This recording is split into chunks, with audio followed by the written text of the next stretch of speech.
ꯉꯁꯤꯒꯤ ꯀꯥꯔꯇꯨꯟꯒꯤ ꯑꯣꯏꯕ ꯋꯥꯔꯤꯁꯤꯗꯤ ꯁꯛ ꯐꯖꯕꯗꯤ ꯂꯥꯏꯅ ꯁꯥꯕꯅꯤ ꯑꯗꯨꯕꯨ ꯒꯨꯟꯗꯤ ꯑꯇꯥꯡꯕꯅꯤ ꯍꯥꯏꯕ ꯋꯥꯔꯤ ꯑꯁꯤꯒꯤ ꯃꯇꯥꯡꯗ ꯄꯨꯊꯣꯛꯆꯕꯅꯤ꯫ ꯍꯥꯏꯔꯤꯕꯤ ꯇꯝꯐꯥ ꯁꯅꯥ ꯍꯥꯏꯔꯤꯕꯤ ꯁꯛꯊꯤꯕꯤ ꯅꯨꯄꯤ ꯑꯁꯤꯅ ꯃꯇꯧ ꯀꯔꯝꯅ ꯑꯍꯜ ꯑꯣꯏꯔꯕꯤ ꯍꯅꯨꯕꯤ ꯑꯁꯤꯒꯤ ꯁꯦꯕꯥ ꯅꯤꯡꯊꯤꯅ ꯇꯧꯈꯤꯒꯦ ꯍꯥꯏꯕꯒꯤ ꯃꯇꯥꯡꯗ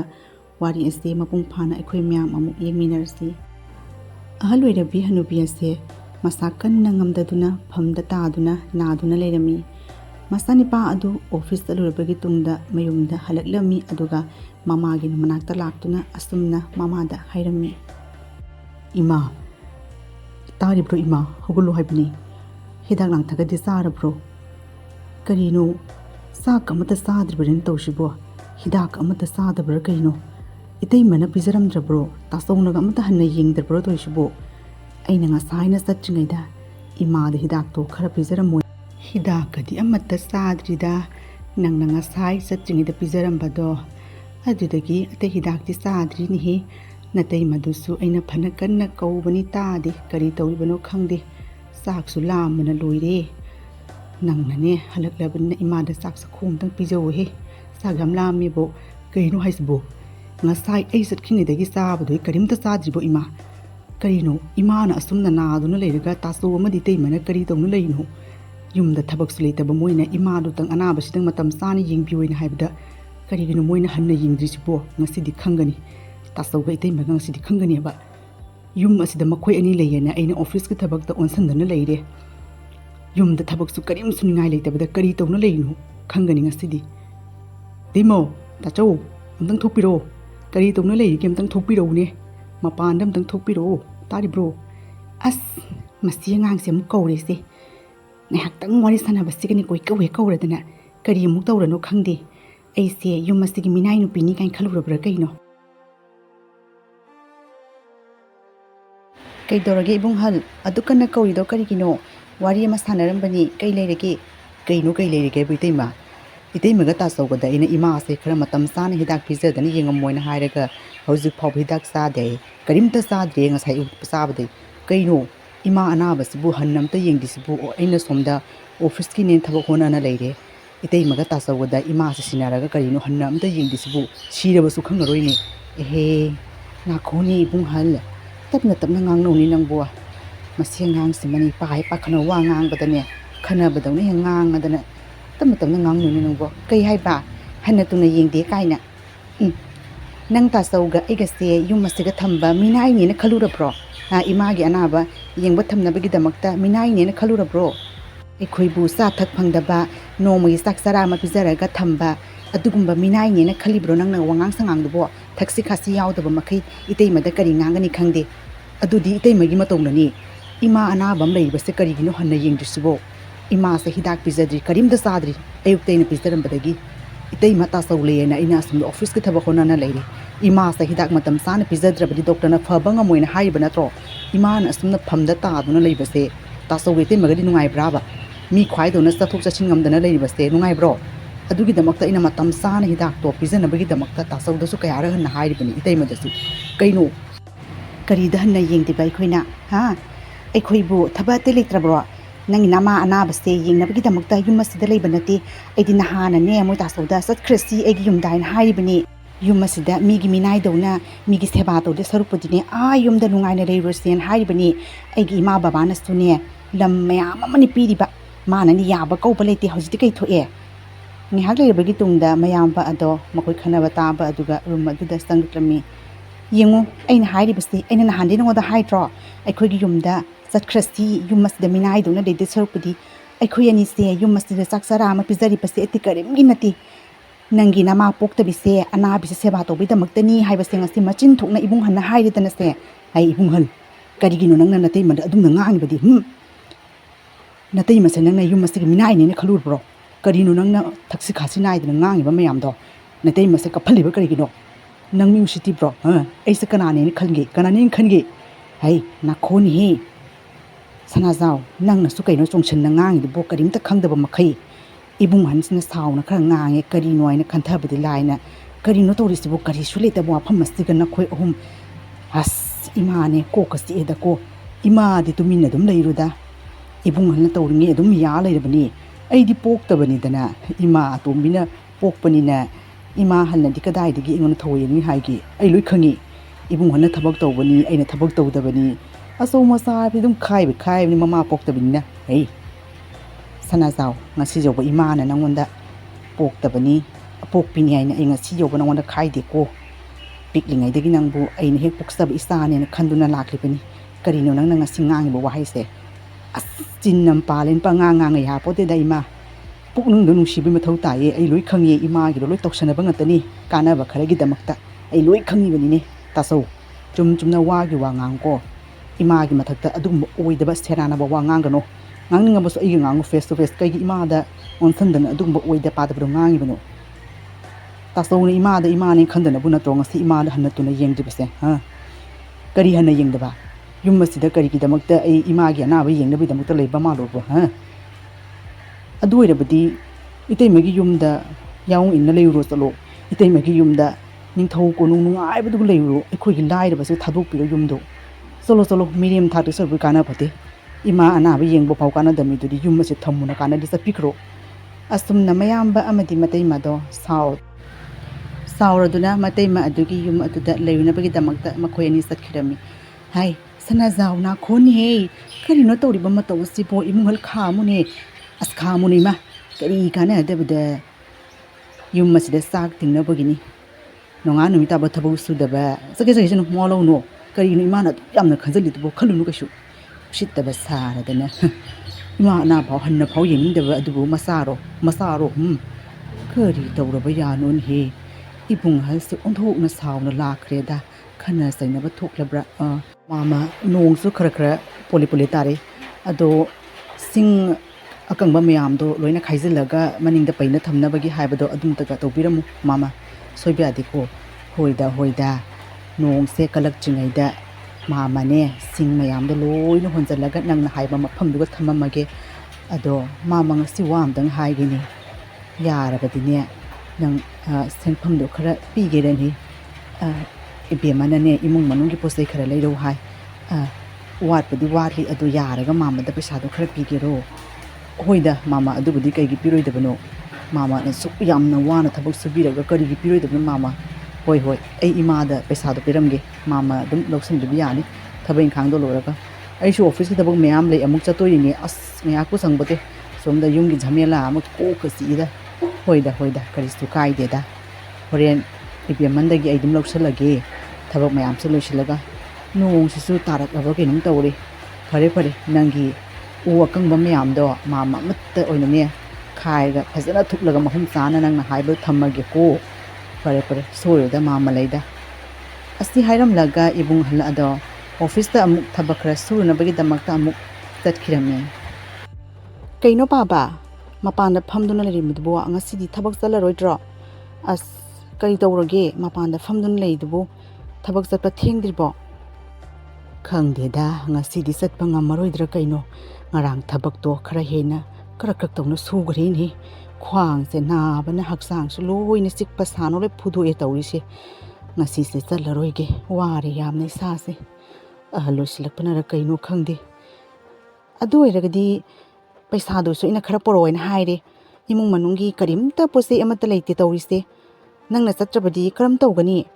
ꯄꯩꯁꯥꯗꯣ ꯄꯨꯔꯛꯑꯁꯨ ꯐꯕ ꯑꯗꯨ ꯑꯣꯏꯔꯒ ꯑꯩ ꯑꯣꯏꯅ ꯆꯠꯂꯨꯔꯒꯦ ꯊꯕꯛꯇꯨꯁꯨ ꯁꯨꯔꯝꯃꯒꯦ ꯑꯗꯨꯒ ꯄꯩꯁꯥꯗꯨꯁꯨ ꯄꯨꯅ ꯂꯥꯛꯑꯒꯦ ꯄꯥꯕ ꯌꯥꯔꯦꯗꯅ ꯀꯩꯅꯣꯅꯦꯍꯦ ꯉꯥꯎꯔꯕ꯭ꯔꯥ ꯅꯪꯕꯨ ꯂꯩꯁꯥꯕꯤꯅꯕꯨ ꯃꯤꯒꯤ ꯃꯌꯨꯝꯗ ꯊꯕꯛ ꯁꯨꯕ ꯆꯠꯂꯤ ꯍꯥꯏꯕ꯭ꯔꯣ ꯑꯗꯨꯁꯨ ꯅꯤꯄꯥꯒꯤ ꯊꯕꯛ ꯆꯠꯈꯤꯅꯨ ꯉꯁꯤꯈꯛ ꯆꯥꯗ꯭ꯔ ꯀꯩꯗꯧꯔꯤ ꯍꯥꯏꯒꯦ ꯑꯂꯩꯕꯗꯣ ꯑꯗꯨꯝ ꯊꯣꯡꯉꯣ ꯆꯠꯈ꯭ꯔꯅꯨ ꯃꯁꯤ ꯑꯉꯥꯎꯕꯤꯁꯤꯃꯅꯦ ꯀꯣꯊꯣꯟ ꯑꯃ ꯏꯆꯥ ꯆꯥꯗꯗꯅ ꯆꯠꯈꯤꯅꯨ ꯅꯪ ꯂꯩꯀꯥꯏꯅ ꯀꯔꯤ ꯍꯥꯏꯅꯈꯤꯅꯤ ꯑꯩꯅ ꯁꯨꯔꯤꯕ ꯊꯕꯛꯇꯣ ꯅꯪꯅ ꯉꯝꯒꯗꯕ ꯅꯠꯇꯦ ꯉꯝꯒꯗꯕ ꯅꯠꯇꯦ ꯀꯥꯏꯅ ꯄꯥꯕꯁꯤꯅ ꯑꯩꯁꯦ ꯅꯨꯄꯤꯅꯦꯅꯅꯦ ꯌꯨꯝꯗ ꯑꯗꯨꯝ ꯄꯨꯟꯁꯤꯟ ꯊꯝꯕꯗꯣ ꯇꯧꯅꯣꯕ ꯑꯩꯅꯅꯦ ꯉꯝꯗꯕ ꯊꯕꯛ ꯀꯩꯁꯨ ꯂꯩꯇꯕꯅꯤ ꯇꯝꯐꯥꯅꯤꯅꯦ ꯇꯝꯐꯥ ꯄꯥꯕ ꯑꯩꯅꯦ ꯆꯠꯂꯨꯈꯤꯒꯦ ꯊꯕꯛꯇꯣ ꯂꯣꯏꯅ ꯁꯨꯗꯣꯛꯑꯝꯒꯦ ꯑꯗꯨꯒꯅꯦ ꯄꯩꯁꯥꯗꯨꯁꯨ ꯄꯨꯅ ꯂꯥꯛꯀꯦ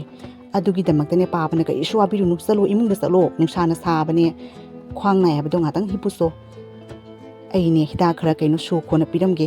ꯍꯤꯗꯥꯛꯇꯨꯁꯨ ꯂꯩꯔꯛꯀꯦ ꯆꯠꯂꯣ ꯏꯃꯨꯡꯗ ꯉꯥꯏꯍꯥꯛꯇꯪ ꯄꯣꯊꯥꯔꯝꯃꯣ ꯀꯔꯤꯁꯨ ꯈꯜꯂꯨꯅꯨꯁꯦ ꯑꯩ ꯆꯠꯂꯦ ꯑꯁꯤ ꯍꯥꯏꯔꯝꯂꯒ ꯇꯝꯐꯥ ꯑꯗꯣ ꯃꯄꯥꯒꯤ ꯊꯕꯛ ꯑꯗꯣ ꯁꯨꯅꯕꯒꯤꯗꯃꯛꯇ ꯆꯠꯈꯤꯔꯝꯃꯤ ꯑꯣꯟꯊꯣꯛꯄꯒꯤ ꯑꯉꯥꯡꯅꯤꯗꯀꯣ ꯃꯤꯅ ꯍꯥꯏꯕ ꯉꯥꯡꯕ ꯇꯥꯕ ꯑꯉꯥꯡꯁꯨ ꯅꯠꯇꯦ ꯇꯧꯔꯤꯁꯦ ꯆꯠꯈ꯭ꯔꯦꯅꯦ Tampha adu hairibi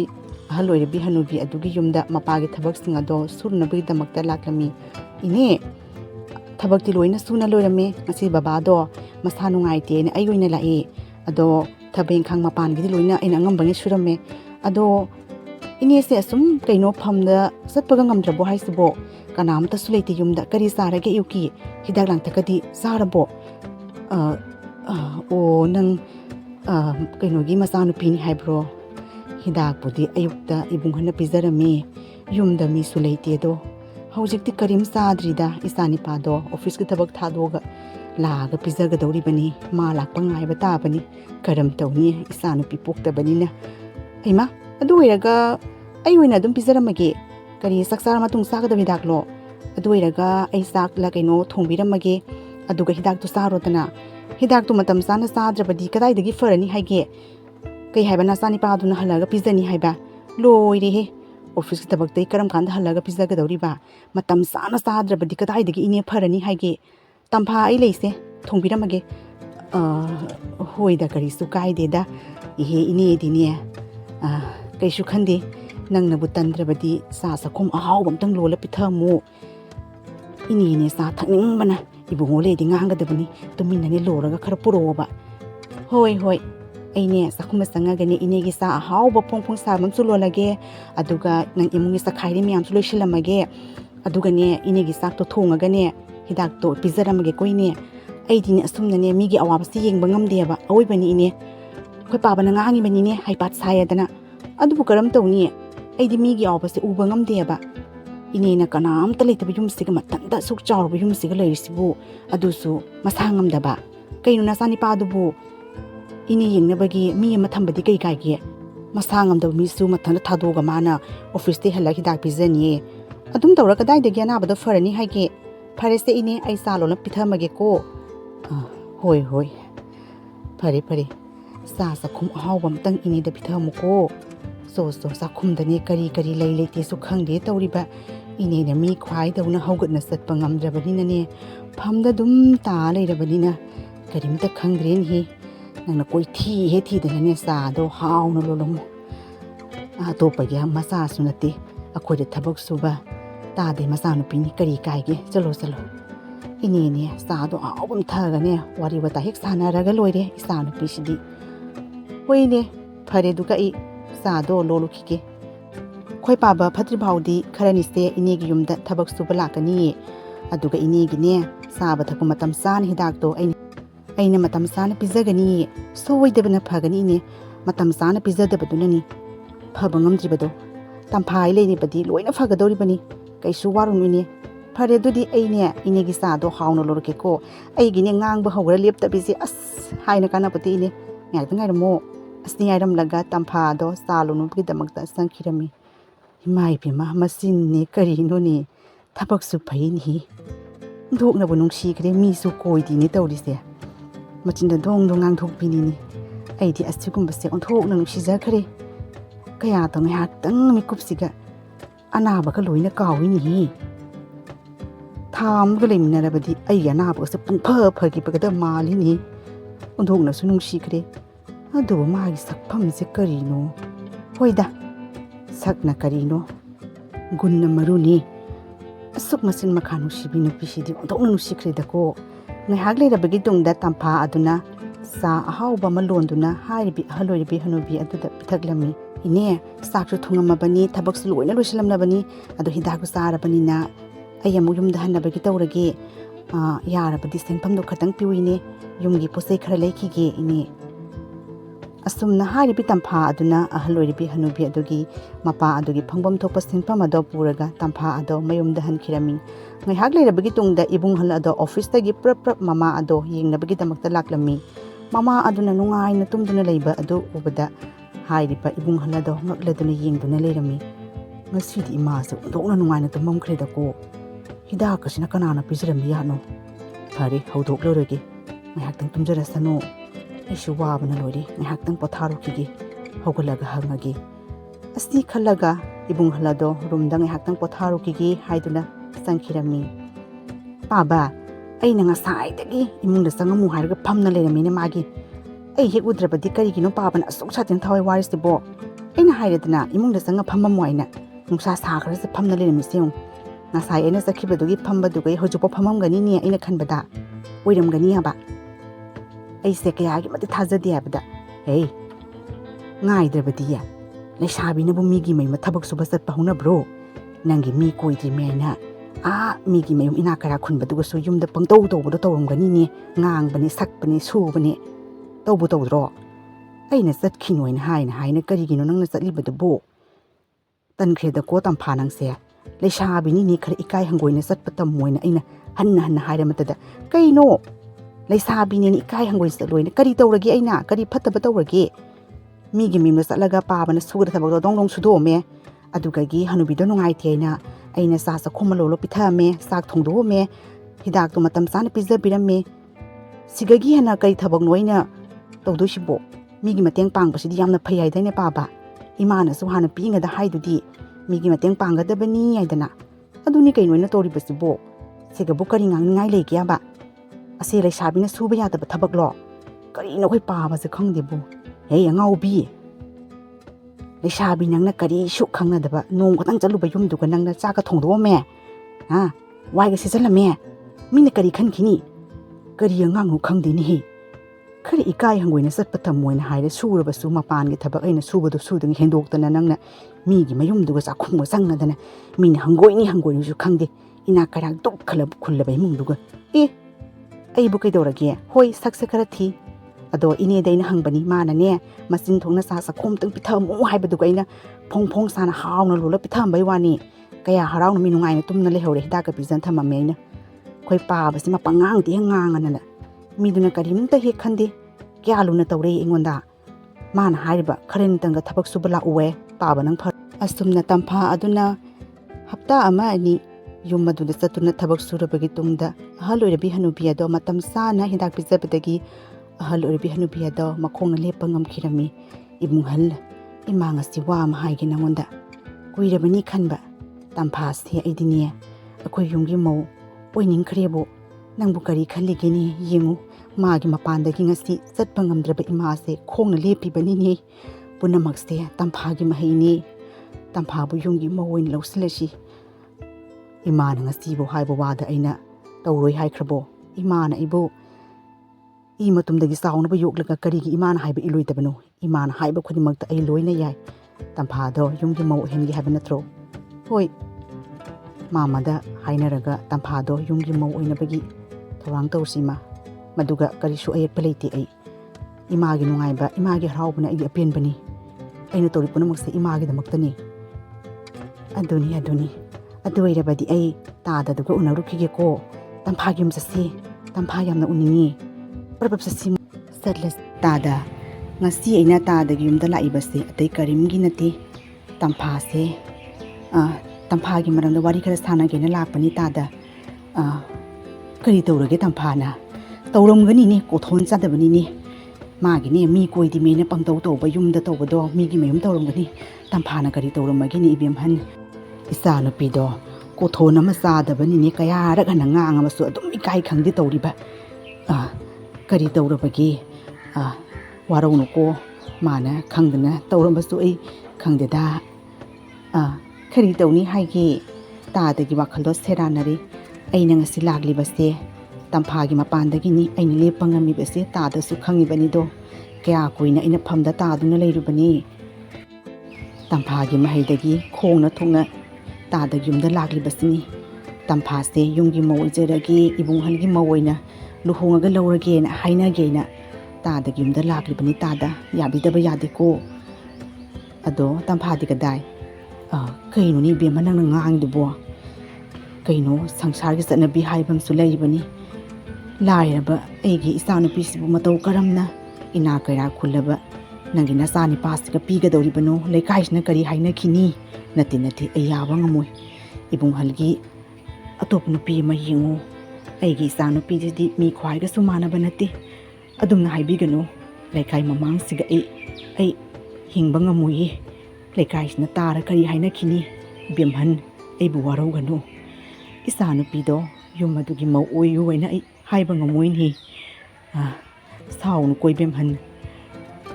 ꯇꯥꯗꯅ ꯄꯤꯗ꯭ꯔꯕꯗꯤ ꯑꯩ ꯁꯥꯎꯒꯗꯧꯔꯤꯕꯅꯤ ꯇꯝꯐꯥꯗꯣ ꯑꯩꯗꯤ ꯁꯅꯥꯅꯦꯅ ꯈꯜꯂꯤꯕꯅꯤ ꯏꯃꯧ ꯅꯨꯄꯤꯗꯣ ꯇꯥꯗꯅ ꯄꯤꯗꯕ ꯌꯥꯗꯦ ꯑꯩ ꯀꯔꯤꯝꯇ ꯈꯪꯗꯦ ꯂꯩꯀꯥꯏꯒꯤ ꯃꯤꯋꯥ ꯋꯥꯁꯤ ꯇꯣꯛꯑꯁꯤꯗ ꯇꯥꯗ ꯑꯩꯈꯣꯏ ꯃꯁꯦꯟ ꯌꯥꯅꯔꯒ ꯂꯣꯏꯔꯦ ꯑꯩꯅ ꯈꯣꯏꯔꯝꯗꯨꯅ ꯍꯥꯏꯖꯔꯤꯕꯁꯤꯅꯤ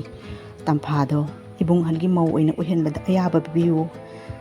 ꯇꯝꯐꯥꯁꯦ ꯌꯨꯝꯒꯤ ꯃꯧ ꯑꯣꯏꯅ ꯂꯧꯁꯤꯟꯖꯔꯒꯦ ꯑꯩꯕꯨ ꯅꯨꯡꯁꯤꯕꯤꯌꯨ ꯇꯥꯗ ꯇꯝꯐꯥꯗꯒꯤ ꯍꯦꯟꯅ ꯐꯕ ꯅꯨꯄꯤꯗꯤ ꯑꯩ ꯐꯪꯉꯔꯣꯏ ꯑꯁꯨꯝꯅ ꯃꯇꯝ ꯈꯔꯅꯤ ꯂꯩꯔꯕꯒꯤ ꯇꯨꯡꯗ ꯇꯝꯐꯥ ꯑꯗꯣ ꯏꯕꯨꯡꯍꯜꯒꯤ ꯂꯨꯍꯣꯡꯗꯨꯅ ꯄꯨꯔꯛꯂꯕꯒꯤ ꯇꯨꯡꯗ ꯌꯨꯝ ꯑꯗꯨꯗ ꯃꯧ ꯑꯣꯏꯅ ꯂꯥꯛꯈꯤꯔꯝꯃꯤ ꯇꯝꯐꯥ ꯈꯪꯗꯦ ꯏꯔꯥꯏꯕꯛꯅ ꯀꯔꯤ ꯇꯝꯃꯤꯕ ꯑꯗꯣ ꯏꯃꯥꯅꯗꯤ ꯅꯪꯁꯦ ꯌꯥꯝꯅ ꯅꯨꯡꯁꯤꯖꯕꯅꯦꯕ ꯑꯩꯉꯣꯟꯗꯒꯤ ꯍꯦꯟꯅꯅꯤꯀꯣ ꯑꯗꯨꯕꯨꯗꯤ ꯀꯩꯅꯣ ꯏꯃꯥꯅ ꯑꯩꯉꯣꯟꯗ ꯅꯨꯡꯁꯤꯔꯤ ꯁꯨꯃꯥꯏꯅ ꯀꯔꯝꯕ ꯃꯅꯦꯝꯕꯣꯛꯅ ꯂꯨꯅ ꯇꯧꯔꯝꯒꯅꯤ ꯑꯩꯁꯦ ꯂꯥꯏꯕꯛ ꯑꯣꯟꯊꯣꯛꯅ ꯐꯈ꯭ꯔꯦ ꯑꯩꯅ ꯑꯁꯨꯝꯅ ꯇꯥꯃꯣꯒꯤ ꯌꯨꯝꯗ ꯃꯧ ꯑꯣꯏꯅ ꯑꯣꯏꯔꯛꯀꯅꯤ ꯍꯥꯏꯕꯁꯦ ꯈꯟꯕꯨ ꯈꯜꯂꯨꯗꯦ ꯏꯃꯥꯅ ꯀꯌꯥꯒꯤ ꯃꯇꯤꯛ ꯂꯨꯅ ꯇꯧꯔꯤꯕ ꯑꯩꯗꯤ ꯄꯤꯛꯂꯤꯉꯩꯗ ꯏꯃꯥꯁꯨ ꯎꯖꯍꯧꯗ꯭ꯔꯤ ꯑꯗꯨꯕꯨ ꯌꯨꯝ ꯑꯁꯤꯗ ꯂꯥꯛꯂꯕꯒꯤ ꯇꯨꯡꯗ ꯏꯃꯥꯅ ꯂꯨꯅ ꯇꯧꯔꯤꯕꯁꯤ ꯎꯕꯗ ꯏꯃꯥꯒꯤ ꯑꯋꯥꯠꯄ ꯂꯩꯔꯝꯕꯗꯨ ꯂꯣꯏꯅ ꯐꯈ꯭ꯔꯦ ꯑꯋꯣꯏꯕꯅꯤ ꯇꯥꯃꯣ ꯍꯣꯏꯗ ꯑꯗꯨꯕꯨꯗꯤ ꯅꯪꯅꯁꯨ ꯏꯃꯥꯕꯨ ꯂꯨꯅ ꯇꯧꯔꯤꯕꯁꯤꯗꯤ ꯑꯗꯣ ꯅꯪꯒꯤ ꯁꯛꯐꯝꯁꯦ ꯑꯩꯅ ꯑꯆꯧꯕ ꯑꯈꯪ ꯑꯍꯩ ꯗꯣꯛꯇꯔ ꯑꯃꯒ ꯇꯥꯟꯅꯔꯕꯅꯤ ꯗꯣꯛꯇꯔ ꯑꯗꯨꯅ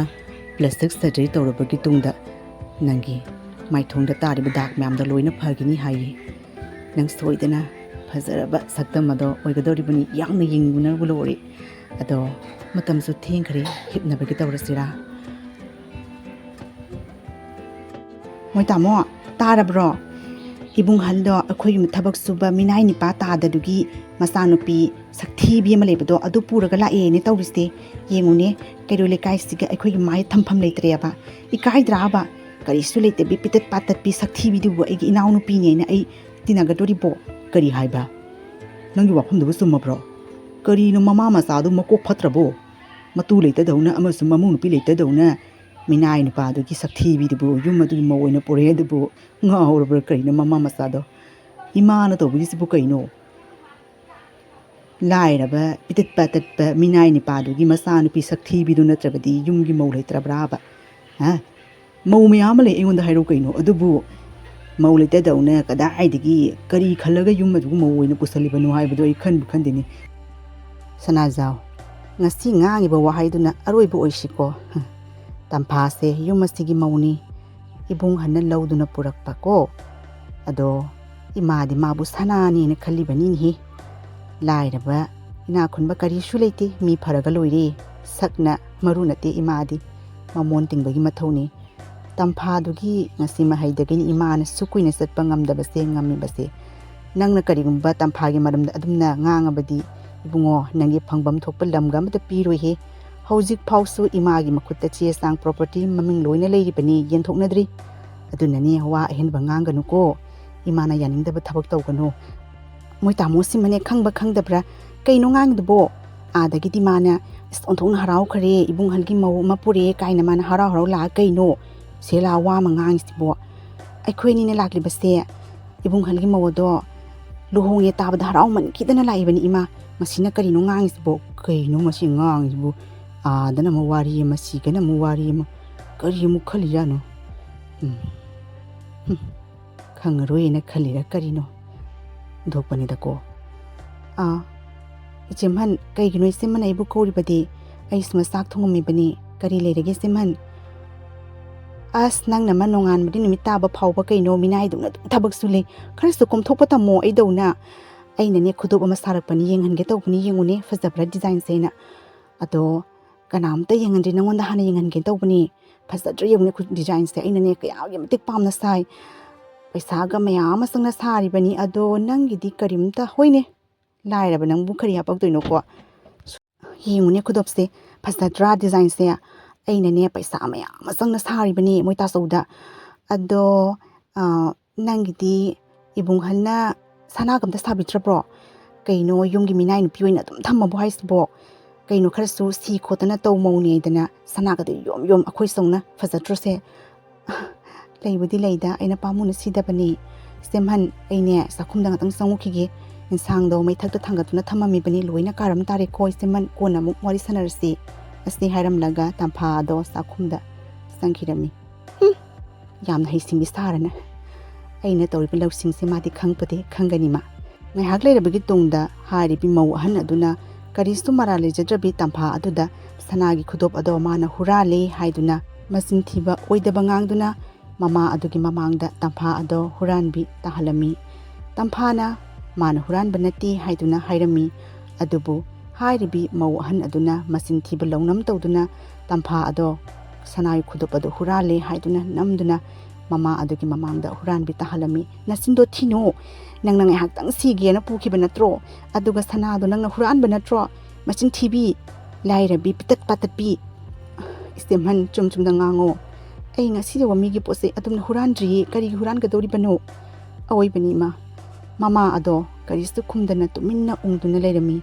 Mama aduna kari su khumdana tumina laiba aduda Tampha ado wakhal yamna nungairamdi. Tampha ado tofum khangduna tuminna ungduna lairami. Aina haiba wada ima sa thajara male adunabu aingonda karimta ngangdaba makhai tumina ungduna lairise urubra lairabinina hairingi paktori bani nungairanida. Hurambi tongambi kariguma nangna ai khudopse hek puthoraktraba kaidaw yingo yumasidagi tanthokadori bani khangabra. Nongma ahal loirabi hanubi aduna hairibi magi mau ahan aduda senfam khara piraga kaithelda posei leirunabagi damakta hairami. So kaithelda ngahek koiruru as imana asumna engonda luna sana tawrakani kai thajarude ima asuk yamba senfam sa engonda kaithelda koiru soina piro ima as aidi mangdawna tawri phare ai kaithelgi posei mayam apamba leitharagi ima koima hoi nang koinabagi damakta pibanin he lainingba makhai leiro thengna halabasu kaisu kaideda salo nang lainingba posei do leiro asumna mau hanado mama aduna paisa pirabagi tungda kaithelda posei leirunabagi damakta satkhirami. Tanja se manghanba yade mau hanase leichingida magi rumda prap satuna asumbado khangnanabagi honaragi. Asumna mau ahan ado kaithela thadokhrabagi tungda mama aduna mau ahan adugi rumda sangduna hariba sanagi khudop ado koithi thirami. Siga leiredana kaya tamasin thiba mana khudop ase losalaga Tampha asibu huranbi tahandagi ngasidi khanganido. Hima aibuni koiba satpada kawini sanai khudop to mafam sanamtang losaluge ngasai kangkhada thadana thamambani. Asumna mau ahan aduna kaithelagi halakrabagi tungda mana sanagi khudop ado loshangi haiduna koithi thiba matamda khudop ado leiramdrabaduga mau hanado pakhatuna kadaida thamkhragi haiduna koithi thirami. Sanahanbiya kari thiribanone nangi mangkhraba sanai khudop to thiribro adudi aigi manakta leiyi nangna losinduna thambado imana puthoklabani se kaiwano imana haidbo sanai khudop tudi Tamphana huran khibani ima kari haiba Tamphana huralaga sanai khudop to nangna koithi thiriduna karigi nangna ngasai thiribado nangi mangkhraba sanai khudop to natro adudi imana ngasai na koithi thiduna aigi manakta thammi ai loina khangi nangna khangna Tampha bu hurambi tahanaba honaribado aduna aina asukoi beste tuminna wangang daduna leibani aseng puthokena ngasidi hurambi do kanano haibado masak khangledana. Asumna sanahanbi ado mana tawriba marana dugi damakta lale haiduna mama amadi Tamphada khoirami. Tampha ima ayamna lale aibo mutangakpiyo aigi theleba wakhalang asidi yamni kaire. Asumna mau hanado mana tawriba thaba adugi damakta ikai mankhiduna Tampha aduda kapladuna lale haizarami. Tampha aduna haukraba kaya ado kauthoklasi aduga lakadawriba anowa punsigi damakta nungaina masin manau tana duna leiminasi haiduna masimangi maral adubu ngakpirami. Tampha sakna maruna teko nangi sengleba namondo ngasidi steman yamni kairibo awaibani nangi thamoidi yamna sawe Tampha ayamna lankhre aibom tangakpiuko adumnane nasinana nungsinana leiminagadabani ngasidagidi akhoi masen harawna nungaina yumasida lainabagi tawrisiko.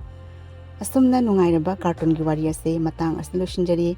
Tampha adu asoba doctor amada tanaduna plastic surgery torabagi tungda magi mamada taramba dakthong mayamada loina phakiduna masak mato fazarabi nupi ama oikhirami. Duga haukraba kyabu kauthokduna sanahanbi adusu mamonado sumthokduna Tamphaga punna leiminaduna harau tayamna manembok adugi seba tawduna ꯌꯨꯝ ꯑꯗꯨꯗ ꯃꯧ ꯑꯣꯏꯅ ꯄꯨꯟꯅ ꯂꯩꯃꯤꯟꯅꯈꯤ꯫ ꯃꯇꯥꯡ ꯑꯁꯤꯗ ꯅꯨꯡꯉꯥꯏꯔꯕ ꯀꯥꯔꯇꯨꯟꯒꯤ ꯋꯥꯔꯤ ꯑꯁꯤ ꯂꯣꯏꯁꯤꯟꯖꯔꯦ꯫ ꯑꯁꯨꯝꯅ ꯅꯨꯡꯉꯥꯏꯔꯕ ꯏꯃꯨꯡ ꯃꯅꯨꯡꯒꯤ ꯑꯣꯏꯕ ꯃꯆꯤꯟ ꯃꯅꯥꯎꯒꯤ ꯅꯨꯡꯁꯤ ꯅꯨꯡꯉꯣꯟꯒꯤ ꯋꯥꯔꯤ ꯀꯌꯥ ꯑꯃ ꯄꯨꯗꯨꯅ ꯂꯥꯛꯆꯒꯦ꯫ ꯌꯦꯡꯕꯤꯔꯤꯕ ꯈ꯭ꯋꯥꯏꯈꯤꯕꯤꯛ ꯃꯌꯥꯝꯅ ꯁꯣꯏꯈꯤꯕ ꯀꯌꯥ ꯌꯥꯎꯔꯕꯁꯨ ꯉꯥꯛꯄꯤꯒꯅꯤ, ꯑꯗꯨꯒ ꯑꯅꯧꯕ ꯂꯥꯛꯀꯗꯧꯔꯤꯕ ꯚꯤꯗꯤꯑꯣꯒꯤꯗꯃꯛꯇ ꯑꯩꯒꯤ ꯆꯦꯅꯦꯜ ꯗ꯭ꯔꯤꯝ ꯁ꯭ꯇꯣꯔꯤ ꯃꯅꯤꯄꯨꯔꯤ ꯍꯥꯏꯔꯤꯕ ꯆꯦꯅꯦꯜ ꯑꯁꯤꯕꯨ ꯁꯕꯁꯀ꯭ꯔꯥꯏꯕ ꯇꯧꯕ ꯀꯥꯎꯕꯤꯒꯅꯨ꯫ ꯃꯇꯥꯡ ꯑꯁꯤꯗ ꯀꯥꯔꯇꯨꯟꯒꯤ ꯋꯥꯔꯤ ꯑꯁꯤ ꯂꯣꯏꯁꯤꯟꯖꯔꯦ꯫